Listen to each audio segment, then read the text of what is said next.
like a couple of actionable steps we can take today to review Kosovo as a brand? Kosovo has an exceptional human resource of digitalized and digitally enabled people. So it's leading in Europe. It's one of the 3-4 places leading the digital empowerment feature. Family values in this country are in a positive ranking globally, and people love children. How do we build a brand for a country in today's age? It has to be something which you can do with a high level of integrity, openness, and transparency. Hello, everyone, and welcome back to the 𝐡𝐭𝐭𝐩𝐬 Agency podcast. This is a very different episode, very different setup. Today with me, I have Andreas, and I'll be reading his intro, but he'll be telling us a lot more about what he's doing nowadays. Andreas is a nomad father and a thought leader of the digital nomads movement. He sold his first business at the age of 20, though, partly sold it. So that's quite a bit of background that he comes with. He was working out of a garage, and then the company actually sold to 𝐻𝐼𝐰𝐰 PLC. He was one of the 7 winners of the European award Elite of the Future, with nominators including BMW, Deutsche Bank, and some of these great names. But Andreas now lives right across the woods from us. So he lives in Bansko with his 2 kids, and he's been super active in the digital nomad community in the Balkans and the Mediterranean as a whole. So Andreas, thank you so much for being here today. I got quite a few questions for you, so brace yourself. We actually live in Malta, but we love to spend the summers in Bansko because it's a beautiful place to spend the summer months to work, because we have ample international remote workers from there, and Bansko created the blueprint, which is currently scaling across the world, of what a remote working focused environment should look like. So you can see that lots of people are copying and following the Bansko model of converting places with only 8,000, with a population of 8,000 people, into places which become attractive for the growing number of millions of remote workers. Actually, let me ask you exactly about that. How has Bansko done it from a branding perspective?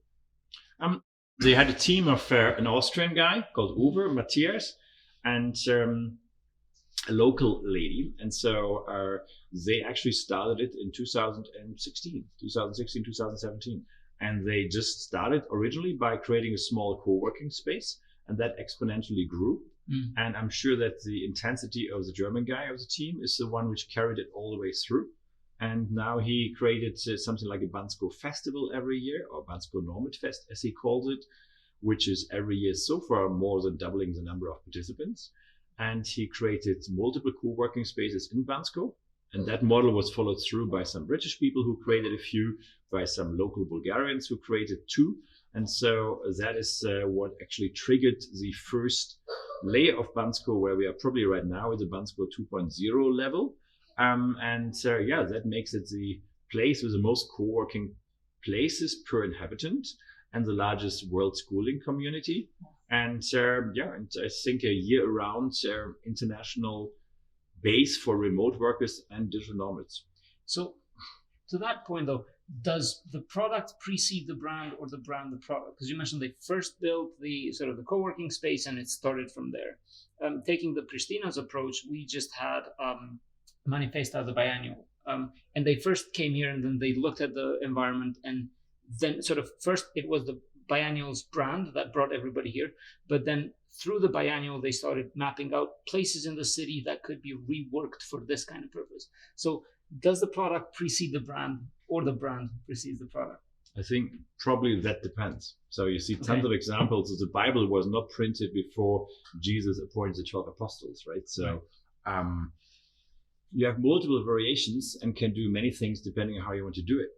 If you look at a place like Kosovo now, if Kosovo wants to play a role in this in the fastest growing movement on the planet, which is people moving into remote work and embracing remote work as an option, then Kosovo probably is late to the game, or late to the transformation, but in a position to ideally brand itself around its core strengths. So I would for sure not focus on tourism, because that's probably so that's not the strength of Kosovo. But Kosovo has an exceptional human resource of digitalized and digitally enabled people. So it's leading in Europe. It's one of the 3-4 places leading the digital empowerment feature around the existing civilization, or let's say the manpower in Kosovo. Plus number two, it has one of the highest rates when it comes of births per family or births per woman. So family values in this country are in a positive in a positive ranking globally, and people love children. So wherever I take my children here, people are really all excited, and so it's nice to see. So they're very open. We went to a playground yesterday again, and the playground experience here is very unique. So as soon as somebody shows up, they really try to integrate them. Very different from any playgrounds with a few kids, as an example, left in Germany. That is okay. So first of all, I'm quite excited about this because you just brought up a value of the country that we overlook totally a lot. Totally. Second of all, and also like I've been struggling with this country's brand for a while. I've been trying to be vocal, but then my network is always around the IT community, design community, and we see something else from what you've seen. And obviously, we need to have more conversations with people who come here and get the values of the country. Depends. If you want to attract yourself, you don't. If you want to attract yourself to your own party, then it's brilliant what you're doing. If you want to attract people from the outside, depending whom. So that determines who we want to talk to. Yeah. So I got here for this event because Arta, who got us here, and she insisted on this for a while, and then she made it happen. And together with 𝐼𝐰𝐬𝐬𝐬, she put this week program together, and I'm happy we came. And I only had those experiences by going to the playgrounds, going to the parks, realizing what the parks stand for, what the playgrounds stand for, what the families on the playgrounds and their kids stand for, which is really, really beautiful. So what is the difference? Okay, so I need to comprehend this because this is very interesting. I think if I get you right, you say that one of the big values of this country is the sort of family values, and if somebody's coming here with a family, they'll find an interesting environment for that. However, the remote work, technically speaking, means that people from this country would go to work somewhere else as well. No, they can. Okay. They don't have to. So remote work does nothing else than enabling you, let's say, 120 years ago to drive a car. 120 years ago, people were scared of a car. They introduced the red flag runner law that somebody had to be 100 meters, 50 meters in front of a car with a red flag to warn human beings and animals to make sure they don't get a heart attack when a car comes by. Luckily, these days, the street looks different over here, but it took a while until this changed that mindset. So people nowadays get a driver's license for a car, and they can become a taxi driver, they can drive an ambulance, they can drive a Formula One car, or they can drive for themselves. So what does it tell us? Today, we have a powerful situation that we have telecommunication, and we have fiber optic cables. This allows us to not only communicate over distances, it allows us really well to work over distances. So remote work compared with a driver's license, you're now in a position that teenagers can pick up the driving skills and can start driving a taxi compared to remote working for a company which is outside of Kosovo. So they can do it from here. Yes, they can do it from anywhere, but they can stay here as well if they want to. And so they can take work assignments from anywhere in the world, get paid international rates, as long as they can solve problems for those people. And I've seen really creative teenagers. So to that point, and actually you're coming to one of the questions I've written here, because I'm a young teenager, so I'm not, but let's suppose so for a second. Let me just dream for a minute. I want to build, so there's all of this scare around remote work is not so sustainable. It's not like, right? So I want to sort of open that up. And second is, if I want to take this path, do I need to also like build a brand to make sure that I'm going to be able to work for a long time, like a personal brand? Or do I just like find a job and continue? What does it mean for me as a teenager to embark on this and also like explain to my family that it's not the end of the world? This is not the end of the world. This is the beginning of a new world. Okay. Yeah, the same thing as when we introduced what they called horseless carriage.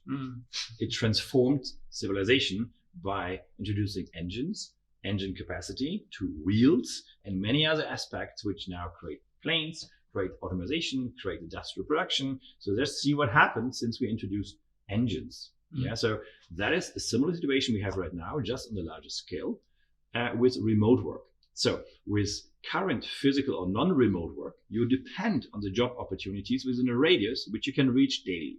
So that means 50 kilometers, 100, maybe 150 if you really want to be in the car or on a bus for a long time. So what does remote work do? It eliminates the issue of that radius. So because fiber optic cables work in real time across the world. Yeah, so you can limit it by language still. So German companies, as an example, in 2023, they recruit by language and by time zone, many of them. So if you speak fluently German, you can apply for a job in Germany, even you're based, as an example, in Kosovo. Yeah, so these options exist on a larger scale and they're growing faster and faster. Why do they do it? Because their labor pool in a 100-kilometer radius, wherever they're based, is small. Yeah, and Germans are dying out, as we all know, because they don't have enough children. Luckily, they had a lot of Syrian refugees, so who all now became, or many became Germans actually, but nevertheless, the fact is that you can break the radius from 100 kilometers to anywhere.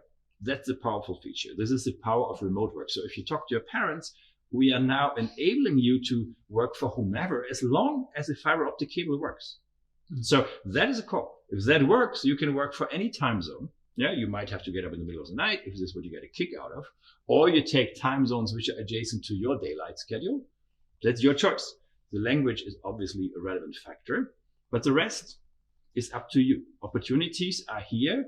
If you compare this, and they were before, here, much smaller. I want to come back to the national branding aspect. I'm very curious about that. It's something that is really like, it's part of my daily life in so many layers. And I think I speak this from like most Kosovans' perspective. A lot of people I talk to, they always tell me every time we go abroad, we first have to piss the country and then we have to piss ourselves. And so my question is, how do we build a brand for a country in today's age? It's like we're long gone past the age where you put a CNN commercial across the globe and it happens. People know about you. How do we start? What would be like a couple of actionable steps we can take today to review Kosovo as a brand globally or as a story? Start doing it. Okay. I spoke to a few leaders in the country in the last days, asked them what the vision for the country is. The answer I got, there's none. That's what I heard. So it's a great starting point if you want to look at it that way. So you have a clean plate. So they don't try to push in this direction. They accept the status. That right now the only issue you see internationally is friction at the border. That's the headline you get. And then otherwise there's a big vacuum. So when I told people last week we're going to Pristina, to Kosovo, I said, where is this? Why are you doing this? What's going on there? So that's kind of the feedback I got. Yeah, but as I told you, since Arta put this together and I experienced her as a very determined, competent human being, I said, let's do it. We go. What I've seen was a very positive surprise. So you're blessed in so many ways when it comes to nature, and the setting. So that is something which is very difficult to create. Look at Dubai. They try to do it for a while. It's an expensive proposition and highly energy absorbing. So you are blessed to have that. And it seems to be really, really beautiful from what I've seen so far. Now, the second thing is you have super nice people. The human factor, as my daughter Maya likes to call it, as an example, when we arrived, we didn't have a local SIM card yet. And so we asked somebody, we showed him a screenshot and asked, how do we get to this place? And he said, okay, you have to go around the corner. It's not so easy, but he explained it to us. A minute later, he knocked at the window of the car again because we were just turning. And he said, wait a minute, a friend is picking me up. We will drive in front of your car to show you where the place is. That's Kosovo for you. And we have had experiences like that ever since we asked the first time a question. So people are extremely, from a German perspective, they are kind of artificially friendly. Probably from an Albanian perspective, this is the way how you guys operate. Yeah. So, but from a German perspective, is wow, this is kind of very, very nice. Yeah. So on a 1 to 10 scale, it's kind of 10 plus. Yeah. So you have that feature. And second or third thing, the amount of children you see. So the first time was on Monday when we walked through the city. And the quantity of people you see and the amount of children you see is, wow, it's busy and it's beautiful to see all the kids outside. We saw that in Tirana before, but you know what? Pristina is on the same level when it comes to this, and it's a beautiful experience for somebody who loves children. I cannot recommend Kosovo to anybody who wants to have an adult-only experience. It doesn't really work. Yeah, so if you want to have an Ibiza party experience and you want to not see or hear any kids around, go somewhere else. Okay. Yeah, but luckily there's still a large number of people who love to have children, and who embrace to have children, and this number is growing and growing in the remote work community. Why? Because they have more time for their children. Yeah, and these are the people you can attract to Kosovo because the fiber optics work. The infrastructure which I've seen with the roads works really well. Climate is nice, and what is very difficult to copy for anybody is the friendliness of the people around the playgrounds. You just answered my next question, because I was about to ask, what are those 3 or 4 key features? Because if I'm going to build this brand for this country, meaning not necessarily, but I want to push for it, I would need your input as an international coming to visit. Look into a mirror. Everything I told you right now, you know you're blessed with nature. Right. You're blessed with water, which is a crucial issue. It's really green here, which is amazing. So you have this nature factor. You have a population which is multicultural and really friendly. Very difficult to train. Yeah, so try to do this as an example. Go to any other European country and try to make them friendly and embracing children. Impossible. And then the third thing, you have values. So people love to have children. Shows in your Euro statistics numbers. If you see how many children do they have, and this is how they operate on a playground. So what do they do? If you look into the mirror, it gives you 3 great factors to focus on and just to communicate them. And said, hey, we welcome international remote working people with or without families. Yeah, but who appreciate being around the stimulating factor of youth. Yeah, hang out here. You can work from here. Why not? It's an option. Yeah, surely this is something which is difficult for a place like Madeira, because they have all these wealthy German retired people who bought a villa there. Yeah, so they do not want to have kids around because they do not like noisy kids in their logic. It's too much. It's too rejuvenating for them. Yeah, so they don't want to have stress themselves out with the beautiful sound of kids who do not stop asking questions. Yeah, they pass that point. They rather embrace to be old. Yeah, and I have friends of mine who are 60, and in one phone call, they call themselves old minimum 3 to 4 times. And these are not the people you will attract. But you will attract 60 and 70-year-old people too, who love to be around children because it's rejuvenating in a positive sense. So I'll take a step back and ask a bit more about your work. I'm interested in knowing, like, what are you doing right now? What is your mission? Sort of, why are you attracted to this region as well? And what can we take out of that? I'm not attracted to regions. I'm attracted to specific places and people. Yeah, so places without people doesn't really work. Yeah, I'm not the person who gets a kick out of museums. So I'm not. So I get a kick out of people who are willing to make things happen. And so what I have seen as an example in Tirana is a combination of people who make things happen.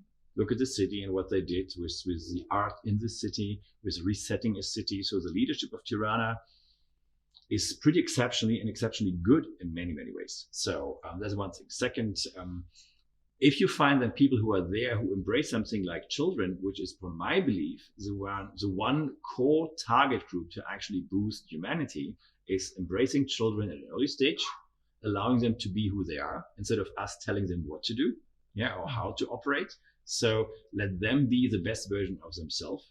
Yeah, is the most powerful feature. And I've seen that in countries like in Tirana, so in Albania, or in Kosovo, which is kind of feels a little bit like an extension of Albania or the other way around. So it has something in common, obviously. Kosovo is blessed with all the international support, which is exceptional. And it's great to see how many international delegations of all ages walk through the town. And you can hear all kinds of dialects, from Cantonese to Mandarin to each aspect of American or then British English or German. You have all of this here. And so that is unique. Yeah. And so I believe that is what I find attractive. So the combination of a great place, but with outstanding people who are willing to get something done and trigger positive change. You have built a great brand for yourself. There's a lot of people following you on LinkedIn or on Instagram. I think you have around 20,000 people following you on LinkedIn, 145,000 people on Instagram. How does one build a brand like that? And like, what do you think is the value that you're bringing to people that are so eager to follow you?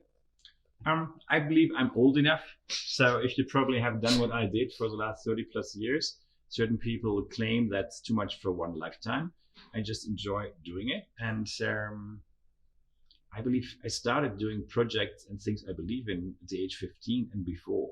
So this logically has an effect where you, by doing things, leave an impact on people whose life you touched.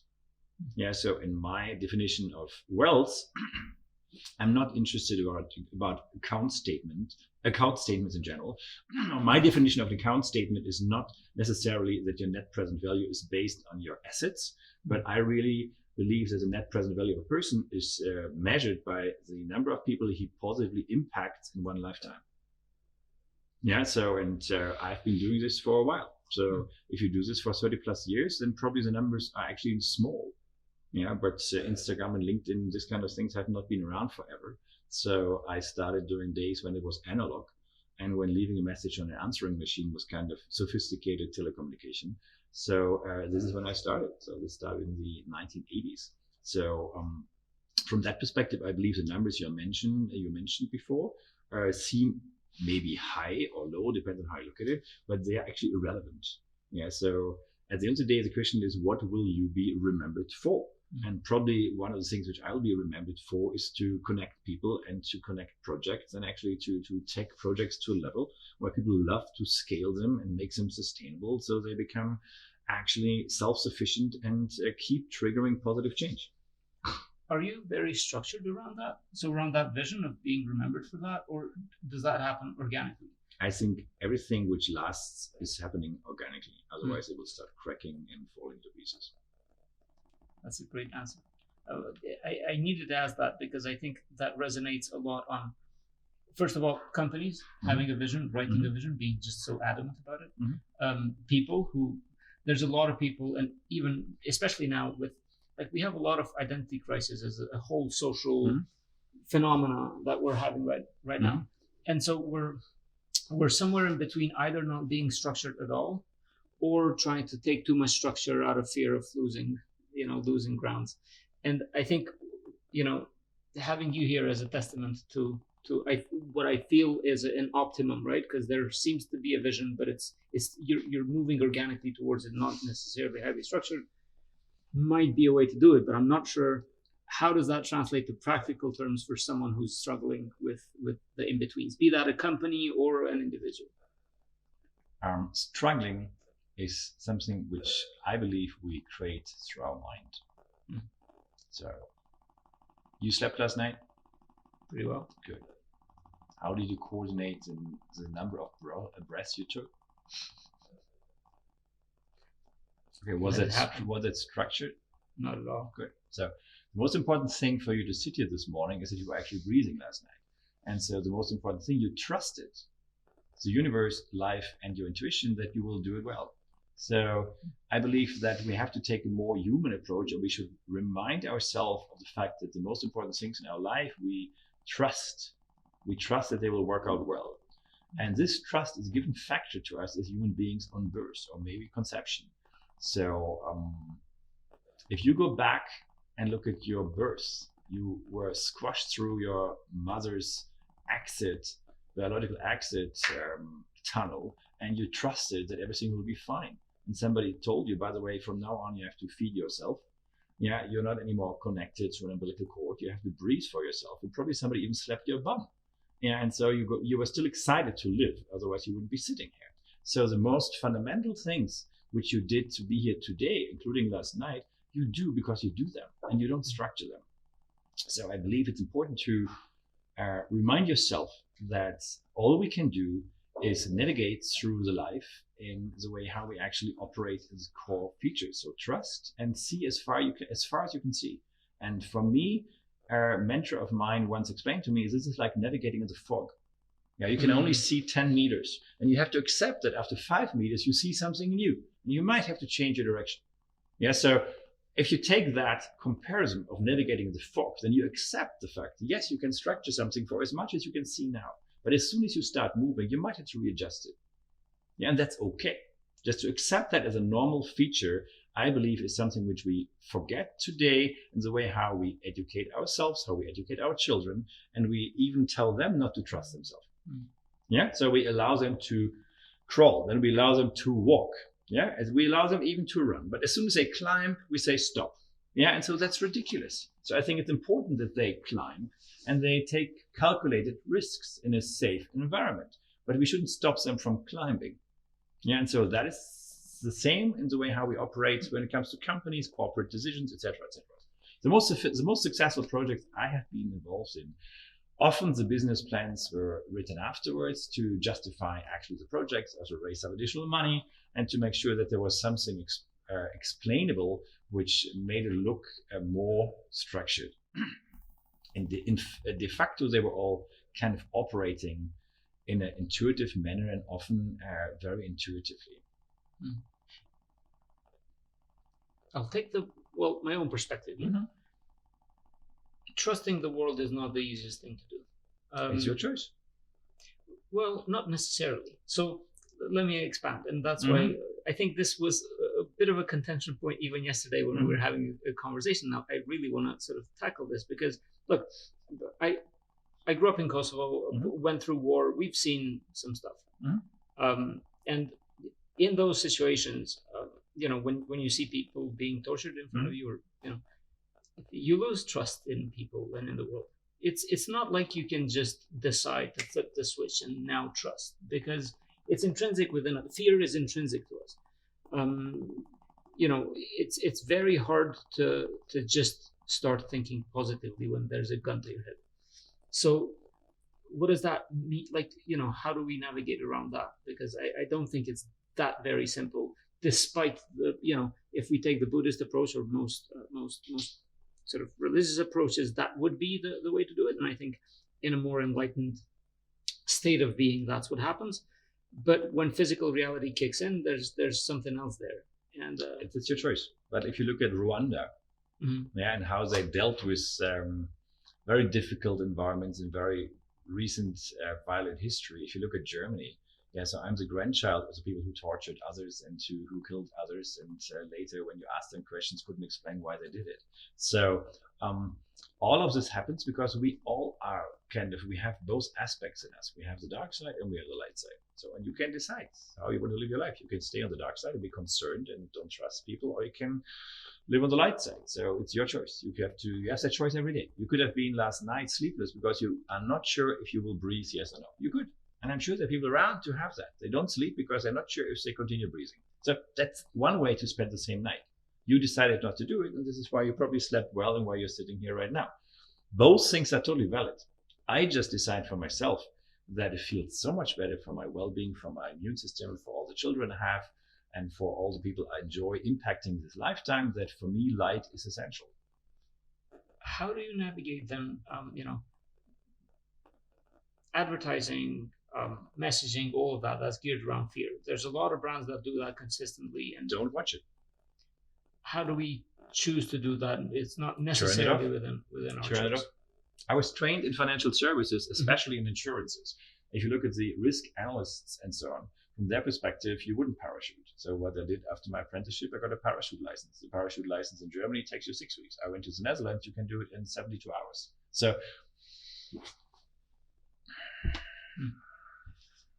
it's your choice. Yeah, the most life-threatening thing on the planet actually is a car. If you look at the statistics, right. Yeah, it's not a shark, it's not a crocodile. So if you go on the street, people walk around cars all the time, especially in your city here. They nearly drive over your toes. Yeah, so that means you could be totally paranoid when you see a car. You could, if you look at the statistics. Yeah, it's your way and your decision how to deal with it. I am very happy that more and more cities are removing car lanes, are introducing more lanes for scooters, bicycles, and people start walking. Wow, how nice is that? Great for their fitness level. They don't have to go to a gym. They just walk really fast for 20 minutes per day. Perfect. So we are on the right path. But the deadliest thing so far in the context on a statistical number, what kills the most people is actually the car. Yeah. So if you look at that perspective, you could be outside and in tears or scared of the cars driving by.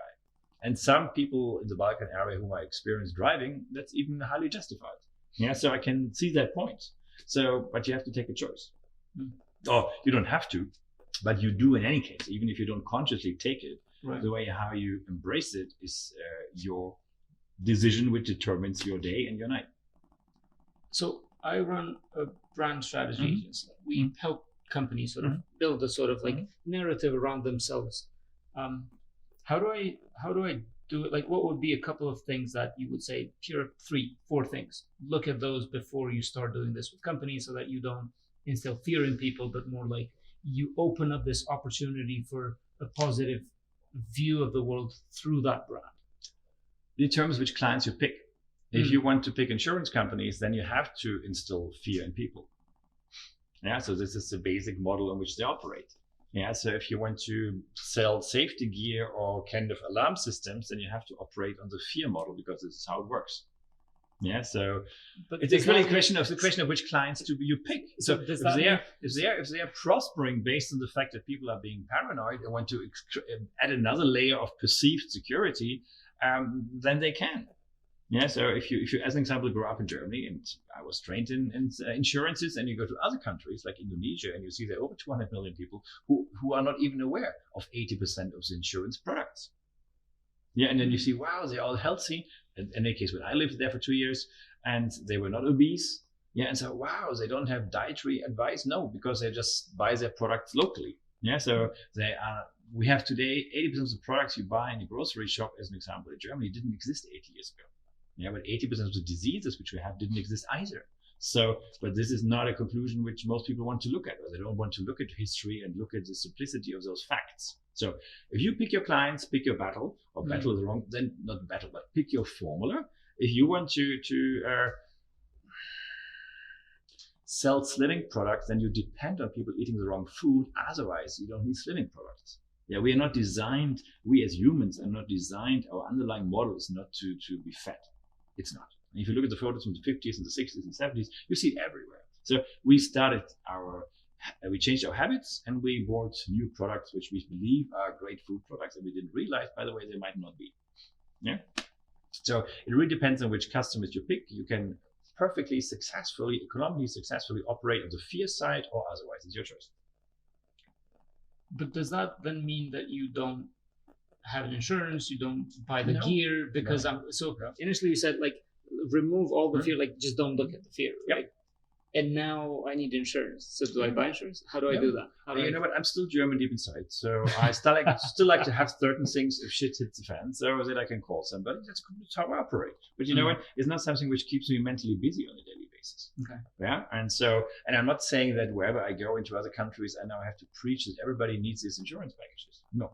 But I grew up in a neighborhood, and I'm sure part of my hardcore operating system is still based on those criteria. And this is why I love to show up for meetings normally 10 minutes early, and not like today when we got stuck with my young son and his emotional dynamics. So these things happen. But and I personally believe certain things to have is not wrong, because I know if there's an emergency, I can do this on semi-automatic, deal with all the things, because it's a system which I've been familiar with for now over 50 years. Yeah, so it's easy. But I do not think we have to transmit that into new parts of the world, and they don't have to become German in that aspect. No, there are great things which you can learn from a country like Germany, but there are many things which I would not try to scale on a global level. Look at the family values here. You go to a playground here, and people love and come to you. Go to a playground in Germany. If you look at kids and you do not have kids with you, then who is that guy? Why is he here? Why does he enjoy sitting here and watching kids? Yeah, so that's what we have in 2023. Here, people love that you are there, and they consider you as something interesting. And then, yes, if there are kids around, like I brought 2 of my kids here on this trip, and they are all interacting, and they're together within in a question of minutes. They ask questions in English and German, and it's all together. It's a nice multicultural experience. So I have Maya with me. We just talked to Andreas. Andreas mentioned kids, so we had to bring Andreas's kid here. Maya, who's not a kid anymore, are you? 10. 10? I don't know. Does that qualify for a kid? I mean, it can, because I would suggest a teenager more starts with 13. Fair enough. That's good then. So then I wasn't that wrong. So Maya, can you tell me, well, first of all, how long have you been in Kosovo for? I think around maybe 7 days. 7 days. Okay, so that gave you a bit of time to go around the city, see the places. What do you think of the place? It's nice, just needs more trash organization. That's true. That's very true. So tell me about, what's your favorite place that you've been in so far? And why has it been your favorite place? Depends, the town or the place I was staying at. Either or. What would you like to talk about? Well, the place that I was staying at in Germany... Mm-hmm. I forgot the name of the town. Wait. forgot the name of the town, but where my dad was born, he has a friend named Big Andreas. No, not his actual name, but his name is Andreas. Since he's taller than my dad, that's also named Andreas, we name him Big Andreas for me to know the difference between Even each taller Andreas. than your dad? I mean, he's already very tall, Yes. at least for me. And like Yeah. hands the side of like so very big hand, and he's a farming like registration, so he was allowed to build this ginormous shed that could probably like really big. You could probably fit like three story in that thing, not counting an attic. If you want really high ceilings, then you could have 3 counting the attic. So yeah. Really big. What he does is he stacks his tractors on top, and then he buys ones that are broken and then fixes them. And also, he has a lot of farming land, and the deers like to sleep on it. And I saw, because we went on one of these machines. I forgot the name. Not machine, but it was like. I think that's right what my brother said. I'm not sure if you could hear that, but he said an ATV. It's one of those things, 4 wheels, very small. And I went on that with my brother. I kind of convinced him, and he had so much fun. We saw a baby deer that was born last year. Oh wow! Really cute. So that would be my favorite place too, though. Yeah. If I had a baby deer. And there was actually a river going around the property. Really cool. And he has canoes, so you can go on the river. On the river, okay. Yeah, but we didn't do that. Yeah, I would expect that would be a bit dangerous, wouldn't it? Or like, wasn't the river too rapid? I mean, if you can steer it, you can do it. No, fair enough. And also, I can swim. I'm not saying my brother can swim, but we'll probably give him a noodle or life jacket. That's good. So I guess the question would be, what I heard about that activity that you've been doing in Croatia. Can you tell me more about that? It's a nomad movement. Theoretically, my dad says I started it. Let me just say, he helped start it because I'm mainly the main photo of it for one good reason actually. If a guy, theoretically my dad, comes up full black, really tall, maybe even taller than you most likely, says, "Do not litter your stupid red butts," that's gonna enter an argument or not gonna listen. If maybe a 2-year-old, 10-year-old comes up to you, I mean, I look more like a 13-year-old to some people, but whatever, and says, "Don't litter your secret butts," it's not going to start an argument, and it's most likely to work. Specifically if it's your niece, nephew, daughter, son, whatever. Okay. So then it's important for people to, so if you want to like get people to do something, it's important how you communicate it. Is that right? Yeah. And like, who do you choose to talk to them about? Okay. Can you tell me more about the project? The project Manabu means education in a language. I forgot the name of the language. And we do it to teach kids to clean up parks, playing grounds, and all of these things. And when we did it, fun fact that I like to mention, we used these kitchen utensils, one of the little pincers you can buy in sets of 3, like different items. And we bought like half a shopping cart of this. And the people who were checking us out will probably think you were crazy. He's buying so many of these things. So that was hilarious. And then we had all the kids just come up, and then we showed the bags of trash, and that was really cool. And my brother was following me around with the pincers, 1-year-old barely walking. And I find that funny and cute at the same way. But he was more cuter than before he starts punching us. Yeah, well, that was before he got all the strength. That's a boy. All right, and now how many people do that? I don't know the numbers, but I do know that 50 schools in Croatia picked that up. Perfect. Well, thank you very much. It was a pleasure having you. Yes. So how do we sort of back to the branding and the local context? So I asked sort of, as a company, how do I build a more positive brand? On the other side of the spectrum, as local companies, we often struggle with, we've been sort of kind of tied into this space until lately, obviously because of these technologies. Now we have the opportunity to like see all of these new places, to meet more people. Most businesses that I know locally are scaling through the connections with diaspora, and that's been working really well. So all Albanians around the globe are like using their network to bring more business here. But you've also, I suppose you've met a lot of businesses around, and I want to know, what are the 2-3 things that we're doing wrong in regards to like the way that we're scaling, or like what can we do right to scale better internationally as businesses? So I don't think I'm here to tell you what's right or wrong about it. I do not know enough about it. That's the first point. The second, you can only see what you can see. Yeah. So, and you said before that Kosovo, the history of Kosovo comes with certain features and certain limitations. The questions and dialogues I had in the last days when I asked certain leaders in the community, in the country, what the vision of the country is, they said there is none. So there's a starting point. So if you operate from that perspective, then I'm not surprised that certain companies might have similar issues. And you can only create a brand if the people on the inside actually reflect that in an authentic manner.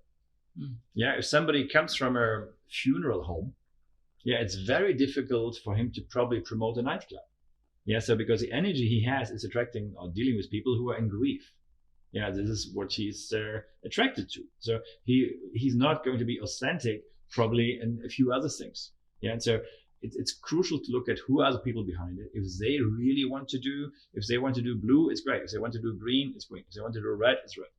It's very difficult to make them look any differently in an authentic manner. And so I think from a branding perspective, it has to be something which you can do with a high level of integrity, openness, and transparency. What I call this IoT. So integrity, openness, and transparency. If this is what they want to live, fantastic, then you can do it. And this is then reflected in all details.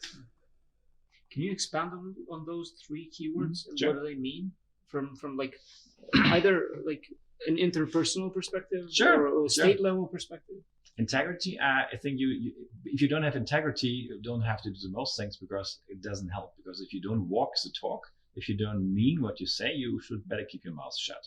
And this is something which, sadly enough, we're not teaching at school right now. So, and I grew up with certain values and was raised, and what I experienced as an example in my dialogues with my dad or with my mom, and with some family and with some mentors I have had all my life, allowed me to see that how important it is to walk the talk. Yeah, and so this is not given to many people. They just love to talk a lot, but walk rarely.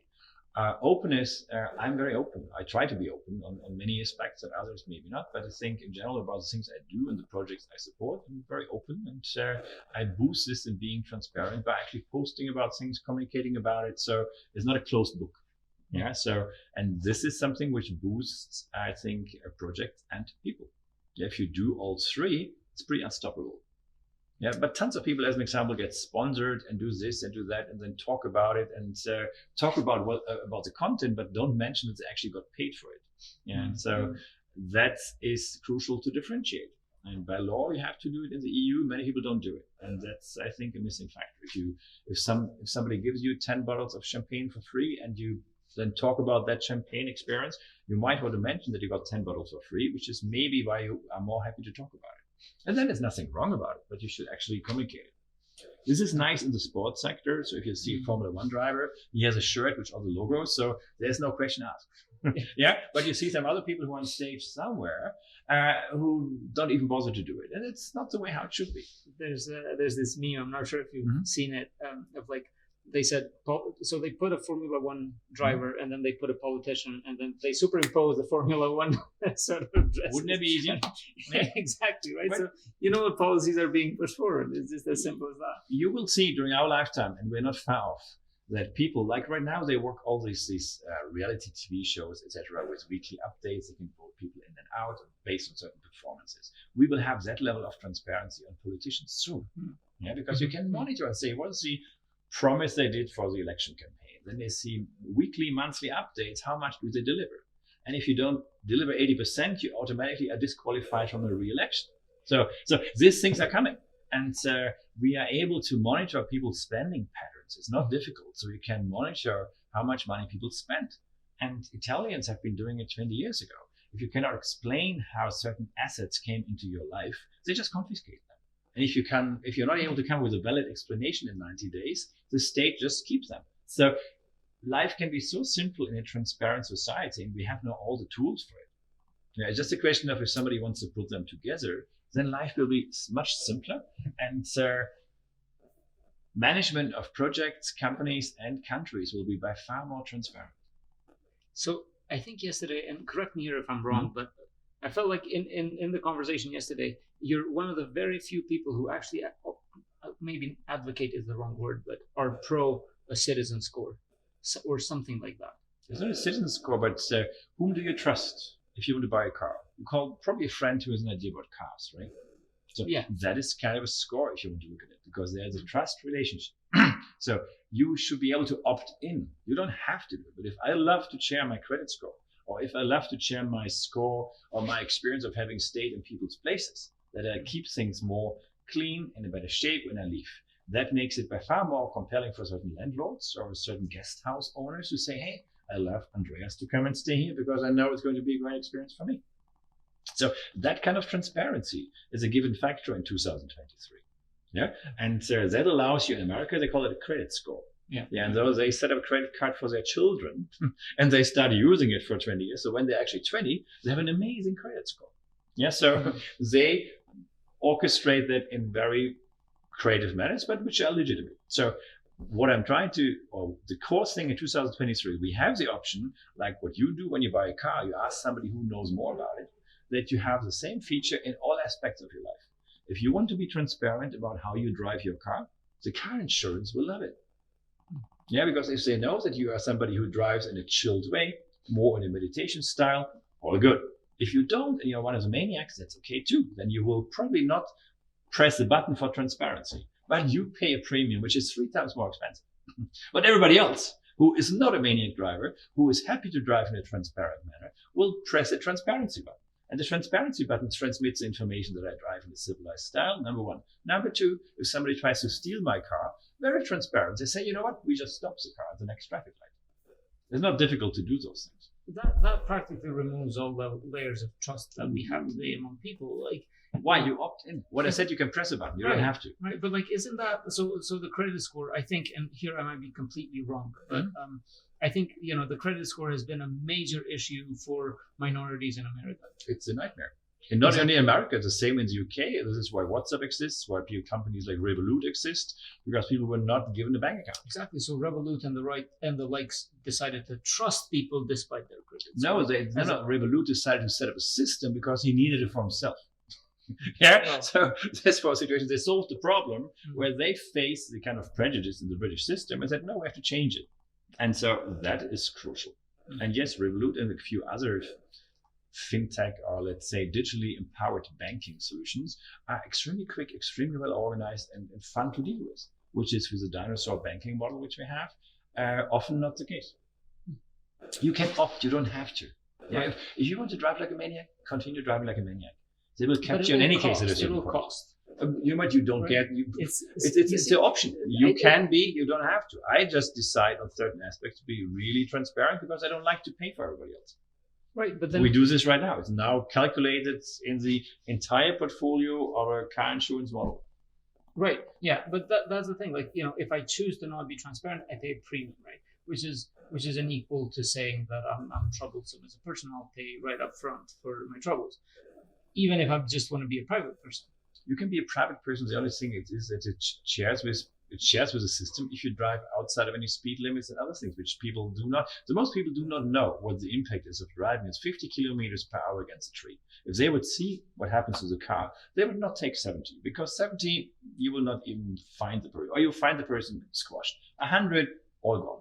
Yeah, so if they would watch those videos, they would be mandatory and they would be played to you before you start the car, they would drive differently. But so most people don't even operate on the level of enlightenment. Yeah, true. I mean, that's also been tested, which is correct. Like if you even get people to, what was it? And I don't know exactly the percentage, but if you get people to recite either a prayer or anything like that before the opportunity to do something wrong, then that decreases by a while. This is why we are praying since thousands of years. Isn't that great? Right.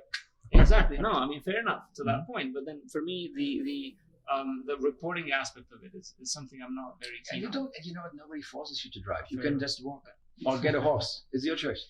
Yeah, but did you do it? Are you is Kosovo expecting people like you to have a mandatory first aid course? Yeah. Good, fantastic. Germany too. In many countries they don't. So they sit next to their friends around the dinner table. They swallow something, it gets stuck, and then everybody flips out. The guy turns purple and dies. And they say, "Oh, we should change something." And 2 weeks later, forget about it. So this is something where it shows you that the way how we have educated that youth or those adult people is they have an attention span which is minor. They don't think stuff through, and the entire processing capacity is limited. Yeah, so and I believe that is not the way how I like to contribute to people who are operating more on a 360 level and who use their senses and who trust themselves. I'll have two last questions. First one is, have I forgotten to ask something important? I don't think I'm important. Know that you cannot reach me, so you can always ask more questions. All right. And then the second one would be, what are some of like podcasts, books, any sort of material or channel that people could follow to learn more about the nomad life, more about the remote work, or if they're looking to lead a more purposeful life, something that you'd say are these are some good channels that you can look into? I would differentiate. If you want to learn, if you want to understand more about remote work and digital nomadism, yes, use the hashtags, use LinkedIn as an example, and you will find ample good content coming your way. If you want to live a more purposeful life, probably take a 60-day detox, go into an environment where you spend hours per day in nature, and listen to yourself. And then by listening to yourself, you will realize that the answer is already inside of you. So as soon as you are eliminating the gray noise and start to listen to the core of your existence, what is really important for your purpose this lifetime will come up. And don't try to search it on the outside. It's all on the inside. That I can agree with. Andreas, it's been a pleasure. Thank you so much. I Anytime. appreciate it. Really appreciate it. I'll have to shake it up. Anytime.